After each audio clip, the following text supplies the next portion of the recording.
Vijay Hazare trophy ద్వారా మళ్లీ క్రికెట్లోకి re-entry ఇవ్వాల్సిన శుభ్మన్ గిల్ కు నిరాశ తప్పలేదు. సిక్కింతో మ్యాచ్లో పంజాబ్ జట్టుకు కెప్టెన్ గా బరిలోకి దిగాల్సిన గిల్ చివరి క్షణంలో తప్పుకున్నాడు. ఫుడ్ పాయిజనింగ్ కారణంగా అతడు మ్యాచ్ ఆడలేకపోయినట్లు సమాచారం. పంజాబ్ తుది జట్టులో శుభ్మన్ గిల్, హర్షదీప్ సింగ్ ఇద్దరూ ఉండాల్సి ఉంది. కానీ అనారోగ్యం కారణంగా గిల్ ఆడలేకపోగా హర్షదీప్ మాత్రం తుది జట్టులో చోటు దక్కించుకున్నాడు. టీ20 వరల్డ్ కప్ జట్టులో చోటు కోల్పోయిన తర్వాత గిల్ ఆడబోయే తొలి మ్యాచ్ ఇదే. ఆసియా కప్ ద్వారా టీ20 జట్టులోకి తిరిగొచ్చిన గిల్ అక్కడ పెద్దగా ప్రభావం చూపలేకపోయాడు. సౌత్ ఆఫ్రికాతో జరిగిన తొలి 3 టీ20లో నిరాశపరచడంతో వరుసగా రెండోసారి టీ20 వరల్డ్ కప్ జట్టుకు దూరమయ్యాడు.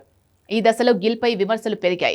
ముఖ్యంగా సంజు శాంసన్ ను పక్కన పెట్టడంపై విమర్శలు వెల్లువెత్తాయి. నెట్స్ లో బ్యాటింగ్ టైంలో గాయం కావడంతో సౌత్ ఆఫ్రికాతో గిల్ చివరి టీ20కు దూరమయ్యాడు. ఈ మ్యాచ్లో సంజు శాంసన్ అవకాశాన్ని అందిపుచ్చుకొని 22 బంతుల్లో 37 పరుగులు చేసి జట్టు మేనేజ్మెంట్ దృష్టిని ఆకర్షించాడు. ఇటీవల బీసీసీఐ ఆదేశాల మేరకు కేంద్ర కాంట్రాక్ట్ ఉన్న ఆటగాళ్లు కనీసం 2 విజయ్ హజారే మ్యాచ్లు ఆడాల్సి ఉంది. ఈ కారణంగానే విరాట్ కోహ్లీ, రోహిత్ శర్మ కూడా దేశవాళీ టోర్నీలో పాల్గొన్నారు. న్యూజిలాండ్తో జరగబోయే 3 వన్డేల సిరీస్ కు జట్టును ఎంపిక చేసేందుకు అజిత్ అగార్కర్ నేతృత్వంలోని సెలక్షన్ కమిటీ సమావేశం శనివారం జరగనుంది.